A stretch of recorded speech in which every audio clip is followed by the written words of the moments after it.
Hello students, मैं हूं गौरव गोयल। तो आज हम लोग देखेंगे एटम्स एंड मॉलिक्यूल्स का लास्ट पार्ट, लास्ट सेक्शन, जिसमें हम पढ़ेंगे मूल कॉन्सेप्ट के बारे में।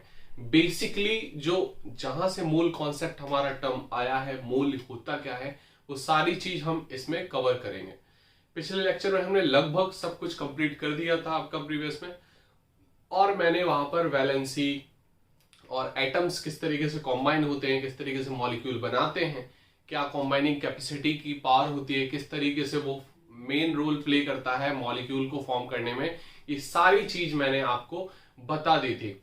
अब हम यहां पर एक टर्म पहले देखेंगे मूल कॉन्सेप्ट से पहले, that is called molar mass और मॉलिक्यूलर मास सिंपली बोलते हैं। तो मॉलिक्यूल का जो मास है, मॉलिक्यूलर मास, तो मॉलिक्यूलर मास को हम मोलर मास भी बोलते हैं। मोलर मास क्यों बोलते हैं वो भी मैं बता दूंगा आपको। मतलब एक मोल मॉलिक्यूल के मास, 1 मोल मॉलिक्यूल के मास को हम मोलर मास जनरली बोल देते हैं। तो वहां पर हम टर्म समझाएंगे जब हम मॉलिक्यूल आपको समझा देंगे मॉलिक्यूल का मतलब क्या होता है। मॉलिक्यूलर मास मतलब जैसे हमने बोल दिया, आपको बोल दिया CO2, सिंपल सा मॉलिक्यूल हमने ले लिया। तो यहां पर मास ऑफ जितने भी एटम है, मास ऑफ CO2 जब हमें निकालना हो तो बराबर में हम क्या करेंगे कि mass of carbon, mass of carbon जितने एलिमेंट है सबको लिख लो, मास ऑफ कार्बन, और ऑक्सीजन कितने हैं 2, तो 2 का मल्टीप्लाई कर देंगे 2, mass of oxygen, mass of oxygen, इस तरीके से आप कर लोगे। तो यहां पर क्या हो जाएगा, मास ऑफ CO2 क्या निकलेगा, यहां पर मास ऑफ कार्बन कितना होता है 12 होता है, ठीक है, और 2 इंटू 8 हमारा जो इसका 16 होता है ऑक्सीजन का मास, तो हमारा कितना हो गया 16 2 या 32 और प्लस 12, तो ये हमारा कितना हो गया 44 ग्राम या 44 यू बोल सकते हो, एटॉमिक मास यूनिट में हमारा आ जाएगा। तो 44 यू भी बोल सकते हो आप। इतनी बात आपको समझ में आ रही है, इतनी बात आपको क्लियर हो रही है।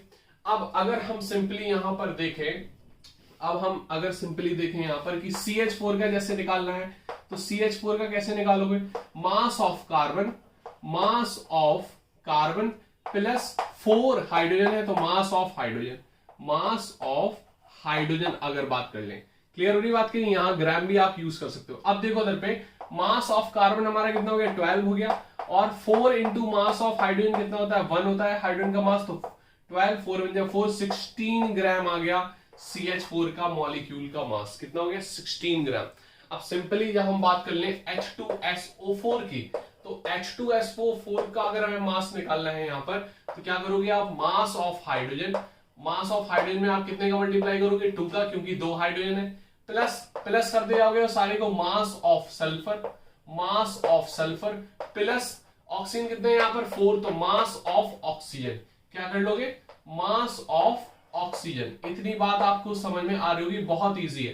तो 2 into mass of hydrogen, mass hydrogen 1 होता है, 2 वन 2, सल्फर का कितना होता है 32, और 4 इंटू 16 होता है ऑक्सीजन का मास, तो 4 का मल्टीप्लाई कर दोगे, तो 2 प्लस ये कितना हो गया 34, और 16 4 का कितना होता है 64, आप दोनों को ऐड कर दोगे तो 98 ग्राम आपका इसका H2SO4 का मॉलिक्यूल का मास आ गया। इसको आप नोट कर सकते हो फटाफट, जल्द से जल्द।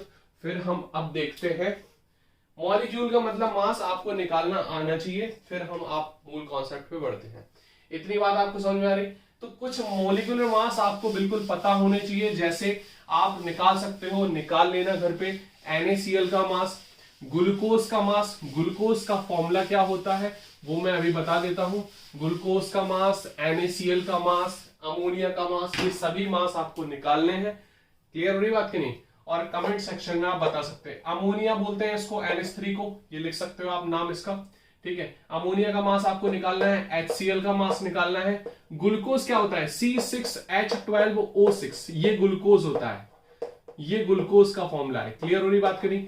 सुक्रोज का फॉर्मूला क्या होता है C12H22O11, C12H22O11, ये हमारा क्या हो गया सुक्रोज, जो केन शुगर जिसको हम बोलते हैं, गन्ने की शुगर, ये हमारा सुक्रोज हो गया। इसका मॉलिक्यूलर मास आपको पता होना चाहिए। तो जनरली हमें कुछ के मास पता ही होने चाहिए, HNO3, NaCl, ये हमें मास बिल्कुल बिल्कुल पता होना चाहिए। इतनी बात आपको समझ में आ रही। MgCl2, CaCl2, ये आपको पता होने चाहिए, ठीक है। CCl4 ये सब के आपको निकालना है। ये क्वेश्चन आप नोट कर लो, घर के लिए क्वेश्चन हैं सारे। क्लियर हो रही बात कि नहीं? ये होमवर्क टाइप का है तो आप नोट कर सकते हो। क्लियर। एक कैल्शियम कार्बोनेट का भी निकाल दो, ठीक है। बेकिंग सोडा क्या होता है? जो खाने में सोडा डाला जाता है, NaHCO3 sodium hydrogen carbonate. Washing soda क्या होता है? वॉशिंग सोडा का भी आप निकाल दो, Na2CO3। और इसमें 10H2O का आप मल्टीप्लाई कर देना, हाइड्रेटेड हमारा हो जाएगा। क्लियर। तो ये 10H2O का, पानी का हमारा क्या होता है? मॉलिक्यूलर मास पानी का हमारा होता है 2 हाइड्रोजन हो गए तो 2 आप कर लोगे, 16 हमारा ऑक्सीजन का होता है। टोटल हमारा 18 ग्राम होता है पानी का। तो 10 × 18 आप करके सीधे डायरेक्ट निकाल सकते हो। क्लियर। इतनी बात समझ में आ गई। अब हम बढ़ते हैं अपना मोल कॉन्सेप्ट पे। ये क्वेश्चन सारे मुझे कमेंट सेक्शन में इसका आंसर चाहिए। सभी लोग कमेंट सेक्शन में इसका आंसर जरूर दें, ठीक है। इससे आपको पता चलता है कितनी आप एक्टिव हो, कितना ज्यादा आप पढ़ाकू हो, कितना ज्यादा पढ़ने वाले हो, कितना मन से आप मेहनत करोगे अपने करियर के लिए। अब हम पढ़ते हैं मोल कॉन्सेप्ट। देखो, मोल बेसिकली एक यूनिट है। यूनिट है किसकी? अमाउंट ऑफ सब्सटेंस की। जैसे हम बात कर ले सेकंड, ठीक है, सेकंड हमारी यूनिट है टाइम की, ठीक है। जैसे हम बात कर सकते हैं केल्विन, केल्विन हमारी यूनिट है टेम्परेचर की। हमारी मीटर लेंथ की यूनिट होती है, ठीक है। तो इस तरीके से मोल हमारी जो यूनिट है, ये बेसिक क्वांटिटी की यूनिट है। इसकी जो क्वांटिटी है वो है अमाउंट ऑफ सब्सटेंस। इसकी जो क्वांटिटी है वो अमाउंट ऑफ सब्सटेंस है। अब अमाउंट ऑफ सब्सटेंस में कुछ भी हो सकता है और ज्यादातर ये हम यूज करते हैं केमिस्ट्री लैब में। जब लैब में हम देखते हैं कि इतना हमें सोडियम लेना है, इतना क्लोरीन लेना है, इतना हाइड्रोजन लेना है, इतना कैल्शियम लेना है, इतना जिंक लेना है, तो वो सारा इतना मोल में कैलकुलेट करते हैं। वो सारा इतना हम किसमें कैलकुलेट करते हैं? वो इतना मोल हमें सोडियम लेना है, इतने मोल हमें क्लोरीन लेना है, तो हम मोल से वहां पर कैलकुलेट करके निकालेंगे। इतनी बात आपको समझ में आ रही होगी? इतनी बात क्लियर हो रही? तो मोल जो है वो मोल 3 तरीके से हम निकाल सकते हैं, लेकिन मोल जो कॉन्सेप्ट है वो कॉन्सेप्ट है नंबर का। It is a concept of number. Concept of number, ये किसका कॉन्सेप्ट है? Concept of number. अब ये नंबर का कॉन्सेप्ट है। जैसे हम बात कर सकते हैं कि हम मीटर को हम वॉल्यूम में भी कन्वर्ट कर सकते हैं, वॉल्यूम की यूनिट भी होती है। तो मीटर इंटू मीटर क्यूब को हम लीटर भी बोल देते हैं, है ना, लीटर में भी कन्वर्ट कर सकते हैं। तो इसी तरीके से जो कॉन्सेप्ट ऑफ नंबर है, नंबर को हम 2 चीज में कैलकुलेट कर सकते हैं। एक तो वेट के अकॉर्डिंग, वेट अगर नंबर दिया है तो हम वेट में भी पहुंच सकते हैं और वॉल्यूम में भी पहुंच सकते हैं। तो वेट और वॉल्यूम में हम इस कॉन्सेप्ट को हम बोल सकते हैं। मतलब 3 तरीके से हम इसको निकाल सकते हैं, by concept of number, by concept of weight, by concept of volume. तो 3 तरीके से इसके फॉर्मूले बनेंगे। देखो, अब इसकी हम जो बात बताएं आपको, तो इसका जो प्राइमरी नंबर है ना, जो नंबर कॉन्सेप्ट है, तो 1 मोल बराबर कितने नंबर होते हैं? तो 1 मोल बराबर जो निकाला था एवोगाड्रो ने, वो निकाला था 6.023 इंटू 10 की पावर 23 इंटू 10 की पावर 23। 0.22 कुछ करके है, इसको ऑन एन एवरेज 0.23 ले लेंगे। तो यहां पर जो 10 की पावर 23 है, ये पावर बहुत इंपॉर्टेंट फैक्टर रखती है, ठीक है। पावर ही हमें सबसे पहले ध्यान होनी चाहिए। तो 10 की पावर 23 अगर पार्टिकल्स हैं इंटू 6.023 है, तो उसको हम 1 मोल पार्टिकल्स बोल देते हैं। ठीक, क्लियर हो रही बात? करिए। अगर इतने इलेक्ट्रॉन्स है तो बोल देंगे 1 मोल इलेक्ट्रॉन्स है, इतने प्रोटॉन्स है तो 1 मोल प्रोटॉन्स है, इतने अगर एटम है नंबर में तो हम बोल देंगे 1 मोल एटम है। अगर इतने मॉलिक्यूल हुए तो हम बोल देंगे 1 मोल मॉलिक्यूल है। अगर हम इतने आयंस मिल गए तो हम बोल देंगे 1 मोल आयंस होते हैं। 6.023 इंटू 10 की पावर 23। तो ये हमें कॉन्सेप्ट बिल्कुल पता होना चाहिए। It is a concept of number which is equal to 6.023 into 10 की power 23 particles, number of particles. Particles में कुछ भी हो सकता है। पार्टिकल्स में हो सकते हैं इलेक्ट्रॉन्स, पार्टिकल्स में हो सकते हैं प्रोटॉन्स, पार्टिकल में हो सकते हैं एटम्स, पार्टिकल में हो सकते हैं मॉलिक्यूल्स, और पार्टिकल में हो सकते हैं न्यूट्रॉन्स, पार्टिकल में हो सकते हैं, पार्टिकल में और क्या हो सकते हैं? आयंस। क्लियर हो रही बात की नहीं? तो कुछ भी ले सकते हैं। इतनी बात समझ में आ रही? ये इलेक्ट्रॉन E नेगेटिव को हम इस तरीके से, प्रोटॉन P पॉजिटिव होता है, तो तो इस तरीके से हम इसको लिख सकते हैं। क्लियर। अब आपको पता है कि कुछ यूरोपियन कंट्रीज में हमारा मोल डे भी मनाया जाता है। मोल डे, यस, मोल डे भी मनाया जाता है। मोल डे कब मनाया जाता है ये ऑर्डर पे डिपेंड करता है। इसको देखो 10 की पावर 23 मतलब 23, 10 मतलब 10वां महीना, मतलब अक्टूबर, 23 अक्टूबर को मोल डे मनाया जाता है। क्लियर हो रही बात की नहीं? 23 अक्टूबर को क्या मनाया जाता है? मोल डे। क्या मनाया जाता है? मोल डे। इतनी बात समझ में आ रही? फटाफट आप नोट कर सकते हो ये बेसिक सी चीजें। हम सीधे फॉर्मूले पे आएंगे और क्वेश्चंस को हम देखेंगे कि कितने टाइप से हम क्वेश्चंस करें और कितने प्रकार से हमें क्वेश्चंस मिल सकते हैं एग्जाम्स में, तो वो हम सारा चीज कवर करेंगे। क्लियर हो रही बात की नहीं? अब हमने आपको बताया कि मोल जो है वो हम 3 तरीके से निकाल सकते हैं। कितने तरीके से निकाल सकते हैं? 3 तरीके से। कैसे? By concept of number, by concept of weight, by concept of volume. By number concept, by number, by weight में भी कन्वर्ट कर सकते हैं इसको, और बाय वॉल्यूम में भी हम इसको निकाल सकते हैं। मतलब अगर कोई चीज वॉल्यूम में दी जाए तो हम वॉल्यूम में भी मोल निकाल लेंगे, कोई लिक्विड फॉर्म में दी जाएगी तो हम वॉल्यूम में निकालेंगे, कोई अगर मासिव सब्सटेंस में दी गई और हमें उसका गिवन मास पता है तो हम उसको मोल निकाल सकते हैं, और हम बाय नंबर कॉन्सेप्ट से भी मोल निकाल सकते हैं। Mole is denoted by small n. किससे डिनोट करते हैं मोल? स्मॉल एन से डिनोट करते हैं। किससे? स्मॉल एन से। क्लियर हो रही बात करें? तो mole is denoted by small n. इतनी बात समझ में आ गई? तो मोल को हम कैसे करोगे? स्मॉल एन बराबर क्या हो जाएगा? गिवन नंबर, आपको जितने जो भी पार्टिकल्स दिया जाएगा उसका नंबर आपको दिया जाएगा कि इतने नंबर सोडियम है या इतने सोडियम के पार्टिकल्स हम आपको दे रहे हैं। और अगर आपको गिवन नंबर दिया गया है तो आप क्या करोगे? 6.023 इंटू 10 की पावर 23 से क्या कर दोगे? आप डिवाइड कर दोगे तो आपको मोल मिल जाएगा। इतनी बात आपको समझ में आ रही होगी। अब अगर मैं क्वेश्चंस की बात करूं, कि मैंने बोल दिया कि 3.011 इंटू 10 की पावर 23 सोडियम के पार्टिकल्स है, सोडियम Na होता है, सोडियम पार्टिकल्स, फाइंड इट्स मोल।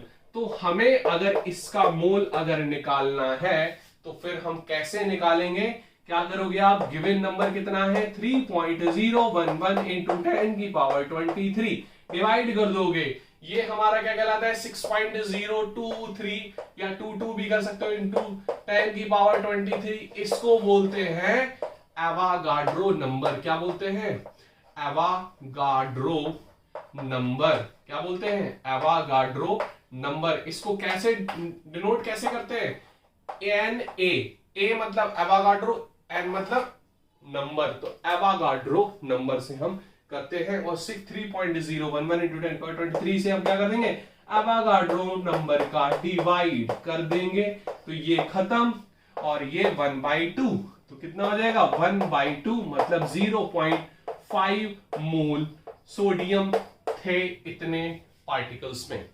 इतनी बात आपको समझ में आ रही होगी। क्लियर? तो इस तरीके से क्वेश्चंस आएंगे तो आप कर लोगे। अब देखो यहां पर क्या होगा कि आपको मोल दिया जाएगा, एवोगाड्रो नंबर पता है, आपको मोल दिया जाएगा और आपसे पूछा जाएगा कि इतने मोल कैल्शियम में कितने नंबर ऑफ एटम्स हैं कैल्शियम के। तो आपको सीधे सीधे मोल का मल्टीप्लाई एवोगाड्रो से करना है, गिवन नंबर आपको मिल जाएगा। मतलब इस इक्वेशन में 2 चीज अननोन हो सकती हैं, या फिर मोल निकलवाने को बोलेंगे तो ये दे देंगे, और ये निकलवाने को बोलेंगे तो ये दे देंगे। इंटर कन्वर्टेबल आपको करना है। जैसे speed equal to distance upon time होता है, तो डिस्टेंस और टाइम आपको दिया जाता है, स्पीड निकाल लो, या फिर स्पीड टाइम दिया जाए डिस्टेंस निकाल लो, या फिर वहां पर टाइम पूछा जाएगा और स्पीड डिस्टेंस दी जाएगी। इतनी बात आपको समझ में आ रही होगी बहुत अच्छे से। तो ये चीज, ये कॉन्सेप्ट है नंबर का, इस तरीके से हमें क्वेश्चंस मिलेंगे। इतनी बात समझ में आ रही आपको? इतनी बात आपको समझ में आ रही? अब अगर बाय वेट का मैं अगर कॉन्सेप्ट देखूं तो बाय वेट में आपको क्या करना पड़ेगा? स्मॉल एन आपको निकालना है, तो गिवन वेट दिया जाएगा। अगर मैं बात कर लूं कि गिवन वेट इतना मैं आपको हाथ में या पुड़िया में आपको दे दूं कि इतना सोडियम क्लोराइड है, आपको क्या निकालना है, मोल निकालना है।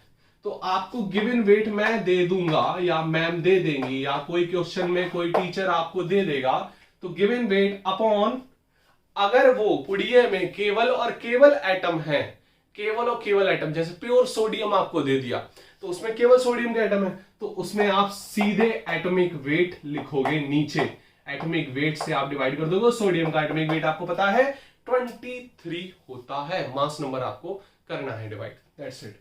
अगर मैं आपको मॉलिक्यूल दे दूं, अगर मैं आपको सोडियम क्लोराइड दे दूं, नमक दे दूं, तो मॉलिक्यूल हो गया, Na+Cl से मिला, तो वहां पर आपको मॉलिक्यूलर वेट से डिवाइड करना पड़ेगा। समझ में आ रही बात? इतनी बात आपको समझ में आ रही? बहुत इजी सा कॉन्सेप्ट है, इसमें ज्यादा दिमाग नहीं लगाना है आपको। इतनी बात समझ में आ रही? अगर मैं आपको बात कर लूं, क्वेश्चन दे दूं कि 58.5 gram sodium chloride, find its mole, तो आपको यहां पर अब मोल निकालना है। क्या करोगे आप? गिवन वेट आपको दिया गया है, गिवन वेट आपको दिया गया है कि नहीं दिया गया है, तो गिवन वेट आप करोगे n equal to given weight करोगे अपॉन, वेट नहीं करोगे, वेट लिखोगे इसमें, तो given weight upon molecular weight, क्योंकि NaCl क्या है, मॉलिक्यूल, तो मॉलिक्यूलर वेट से आप डिवाइड कर दोगे। गिवन वेट कितना है 58.5 और NaCl का मॉलिक्यूलर मास कितना होता है बोलो?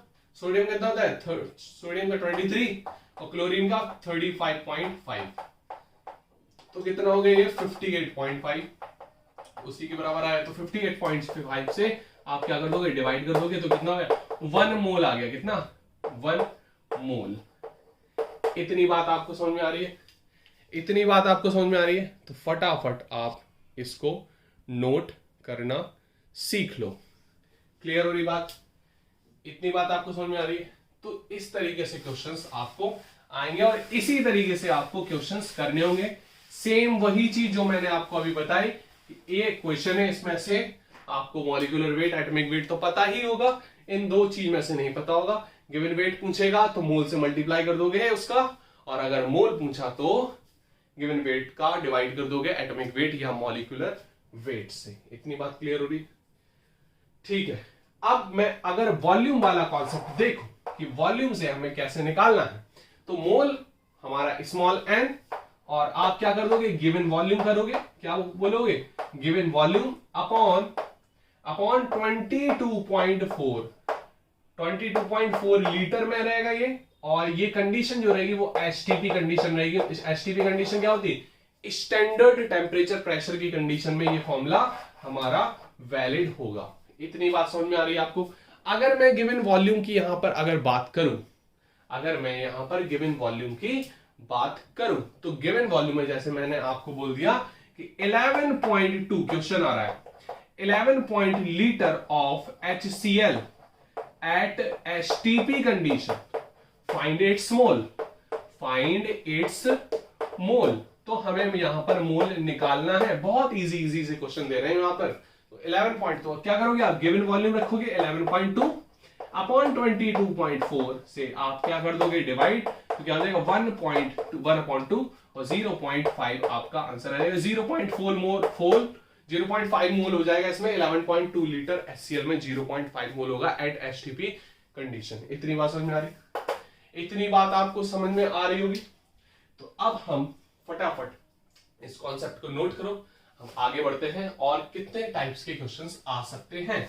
अब अगर मैं बात करूं कि क्या क्या क्वेश्चंस की रणनीति हो सकती है, किस तरीके से क्वेश्चंस की गुगली आएगी और आपको पिच पे डटे रहकर आपको बैटिंग करनी है, तो आप कैसे आप बाउंड्री पार करोगे, मतलब किस तरीके से क्वेश्चन सॉल्व करोगे। तो अगर मैं बात करूं, यहां पर एक आपको चीज नोट करने वाली है कि 1 मोल जो होता है, 1 मोल होता है बराबर एक तो एवोगाड्रो नंबर 6.022 इंटू 10 की पावर 23, 22 लिख लो, 23 लिख लो, कोई दिक्कत नहीं है, कैलकुलेशन में लगभग बराबर ही रहेगा। ठीक है, तो ये हमारा इतने पार्टिकल्स हो, इतने पार्टिकल्स और पार्टिकल्स लिख दिए मैंने, पार्टिकल्स में सब कुछ आ जाता है, इतने पार्टिकल्स बराबर 1 मोल होता है। या फिर आप बोल दोगे एटॉमिक मास, है ना, एटम के मास, एटम का मास जो होगा वो हमारा 1 मोल के बराबर होगा, ठीक है। या फिर मैं बात कर लूं 1 एटम का मास की बात कर रहे हैं, या फिर मैं बात कर लूं मॉलिक्यूलर मास, मॉलिक्यूल का मास, ये भी हमारा क्या होगा 1 मोल के बराबर। या फिर आप बोल दोगे 22.4 लीटर एट एचटीपी कंडीशन, ये भी हमारा 1 मोल के बराबर होगा, ये भी हमारा 1 मोल के बराबर होता है। क्लियर, इतनी बात आपको समझ में आ रही। अब देखो यहां पर ये तो आपको सूत्र मतलब फॉर्मूला याद करना है। क्लियर हो रही बात कि नहीं? फॉर्मूले को हिंदी में क्या बोलते हैं? सूत्र। तो ये सूत्र आपको याद करना है, ये फॉर्मूला आपको देखना है एक बार, ये सब कुछ बराबर होता है, यहाँ कोई फॉर्मूला नहीं है, ये छोटी सी नॉलेज है। अब देखो यहाँ पर अगर मैं बात करूं, अगर मैं सिंपली यहां पर बात करूं कि मोलर मास जो मैंने बात की थी, मोलर मास, तो मोलर मास आपको आप समझ में आया होगा कि 1 मोल मॉलिक्यूल का मास, 1 मोल मॉलिक्यूल के मास को हम क्या बोल देंगे? Molar mass. 1 मोल मॉलिक्यूल के मास को क्या बोल देंगे? मोलर मास, या मोलर मास पर मोल को हम बोल देते हैं मोलर मास। इतनी बात समझ में आ रही? इतनी बात समझ में आ रही आपको? तो पर मोल में जब हम एक मॉलिक्यूल का मास, मोलर मास देखते हैं, मॉलिक्यूल का मास देखते हैं, उसको बोलते हैं मोलर मास। अब मैं अगर बात करूं यहां पर बात करूं कि क्वेश्चंस किस तरीके से आ सकते हैं। देखो यहां पर अगर मैंने क्वेश्चन दिया कि HCl, ठीक है, HCl, अब इसमें आपको दे दिया गया कि 5.6 लीटर है, तो यहां पर हमें देखना है कि HCl हमारा 5.6 लीटर है एचटीपी कंडीशन पे, तो इसके कैलकुलेट मोल, क्वेश्चन क्या है? कैलकुलेट मोल, कैलकुलेट मोल, तो इसका आपको मोल निकालना है। सेकंड इसका क्वेश्चन क्या है? Number of electrons, number of electrons निकालने हैं, इसमें कितने हैं?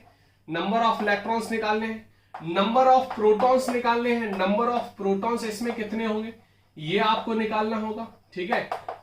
नंबर ऑफ एटम्स भी निकालना है, नंबर ऑफ एटम्स भी निकालना है, मतलब गिवन नंबर ऑफ एटम्स की बात कर रहे हैं यहां पर।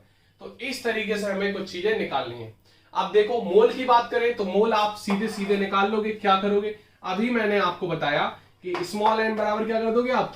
गिवन वॉल्यूम, गिवन वॉल्यूम इसका कितना है? 5.6 लीटर अपॉन क्या कर दोगे? 22.4 एचटीपी कंडीशन पे है, तो आप 22.4 लीटर कर दोगे, डिवाइड कर दोगे, ये 1/4 मतलब 0.25 मोल आपका HCl है 5.6 लीटर में। इतनी बात आपको समझ में आ गई।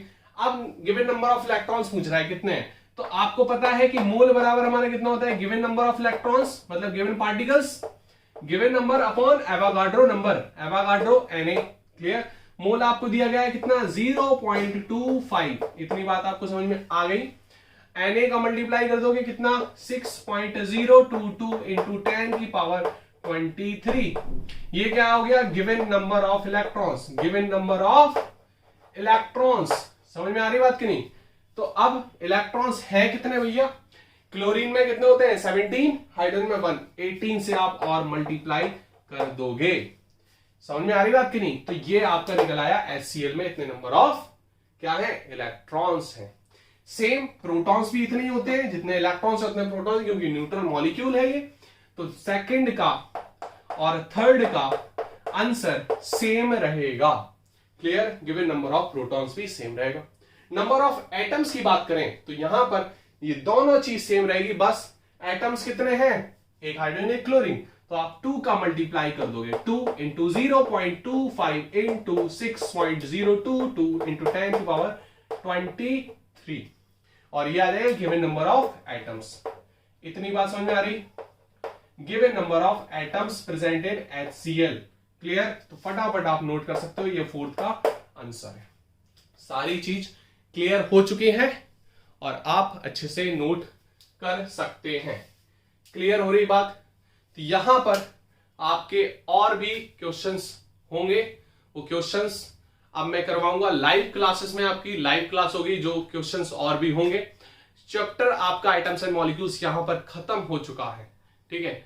और वहां पर लाइव क्लासेस में कुछ 1-2 टॉपिक भी मैं थोड़ा एडवांस बता दूंगा, एक्स्ट्रा बता दूंगा, और जो भी आपके डाउट हो वो पूछ सकते हो कमेंट सेक्शन में डालकर। आपको सब कुछ क्लियर कट हो जाएगा, एक लाइव क्लास और लगेगी, तो डाउट भी जो भी होंगे सारे क्लियर हो जाएंगे। डाउट क्लास आप उस समय बस आप प्रेजेंट रहें, लाइव क्लास को ज्वाइन करें तो आपका सब कुछ क्लियर हो जाएगा। क्लियर, लाइव क्लास का अनाउंसमेंट मैं जरूर कर दूंगा, ठीक है। और जितने भी क्वेश्चन है सबसे पहले आपको करना है एनसीईआरटी के सारे क्वेश्चन सॉल्व करना है, सबसे पहले एनसीईआरटी सॉल्व करनी है। दूसरा फिर आप लक्ष्मीर सिंह के क्वेश्चंस को सॉल्व कर सकते हैं। असाइनमेंट्स में देता रहूंगा बीच बीच में। लक्ष्मीर सिंह एनसीईआरटी के बाद लगानी है आपको, वेरी शॉर्ट लॉन्ग जो भी लगाना हो, जितनी इच्छा हो सब कुछ कर लो, उसमें बहुत से क्वेश्चन दिए रहते हैं, ठीक है। अब आगे हम देखेंगे लाइव क्लासेस में और भी डाउट्स और भी क्वेश्चंस। यहां पूरा क्लियर हो चुका है आपका, नोट कर लो फटाफट।